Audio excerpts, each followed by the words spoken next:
Hi friends, good evening to all of you. पिछले class में हमने एक्सरसाइज 3.2 का क्वेश्चन नंबर 1 करवाया था, तो अब हम लोग क्वेश्चन नंबर 2 पे आते हैं। Exercise 3.2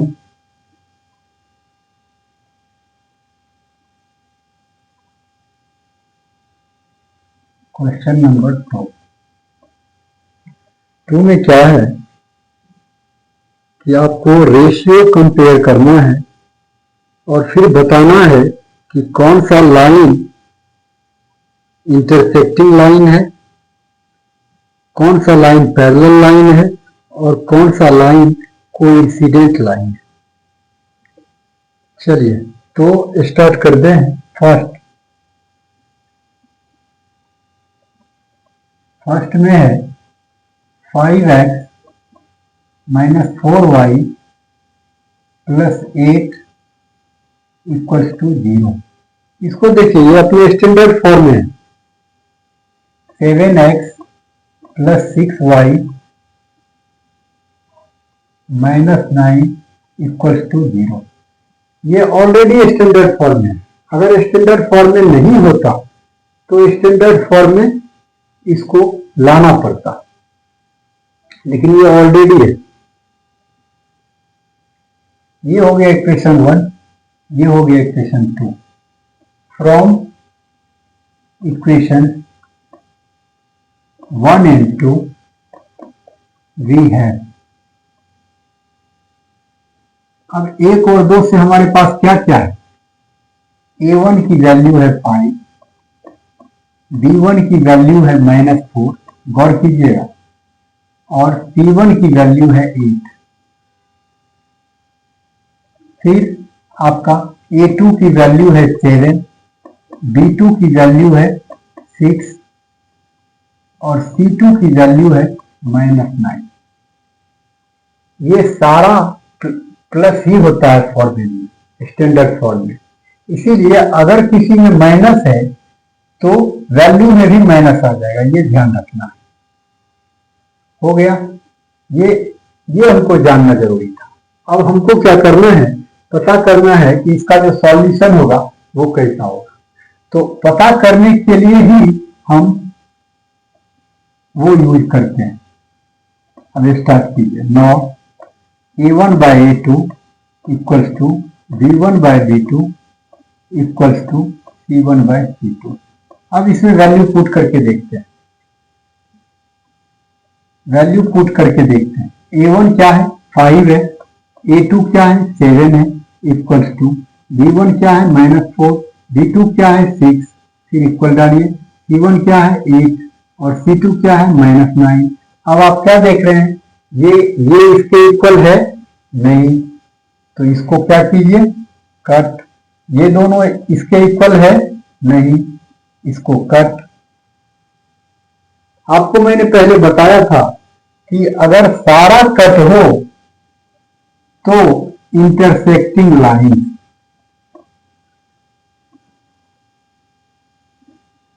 hence they are intersecting lines।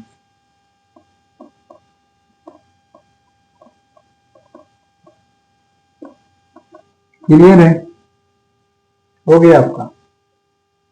यही बताना है, अगर सारा कट हो गया, कोई भी इक्वल नहीं हुआ तो इंटरसेक्टिंग लाइन। अगर ये सब एक दूसरे के इक्वल होता तो इसके लिए आपको क्या बताए थे, मेनी लाइन, और इसी को कहते हैं कोइंसिडेंट। मेनी लाइंस को ही क्या कहते हैं, कोइंसिडेंट। ठीक है, तो ये आपका इंटरसेक्टिंग लाइंस हो गया, ये क्लियर हो गया फर्स्ट। अब अगर सेकंड की बात करें, वैसे सेकंड थर्ड आप लोग खुद भी जांच लोगे, मुझे नहीं लगता कोई दिक्कत आएगी। अब अगर सेकंड पार्ट की बात करें तो 9x + 3y + 12 = 0। और क्या है 18x plus 6y equals to plus 24 equals to 0। ये 1 ये 2, फिर वही करना है फ्रॉम इक्वेशन 1 and 2 वी है। हमारे पास क्या क्या है, a1 कितना हो गया 9, b1 कितना हो गया 3, c1 कितना हो गया 12, फिर a2 कितना हो गया 18, b2 कितना हो गया 6 एंड c2 इक्वल टू कितना हो गया 24। अब क्या करना है, वही करना है। now a1 by a2 means 9 upon 18 equals to 3 upon 6 equals to 20 upon 24। अब बोल कीजिए 1 2, फिर ये भी 1 ये 2, फिर ये भी 1 ये भी 2, मीन्स ये क्या हो गया 1/2 इक्वल्स टू 1/2 इक्वल्स टू 1/2, सब इक्वल हो गया। हमने क्या कहा, अगर सारा इक्वल हो गया तो क्या होगा, कोइंसिडेंट लाइन होगा। ठीक है, अगर कोई इक्वल नहीं हुआ तो इंटरसेक्टिंग लाइंस, और सारा इक्वल हो गया तो कोइंसिडेंट लाइन। बट अगर कोई एक कट हो जाए दोनों में से तो क्या हो जाएगा, पैरेलल लाइन हो जाएगा। यहां क्या लिखेंगे, hence they are coincident line. Coincident, आपको इसमें भी वही पूछ रहा था, कोइंसिडेंट लाइन।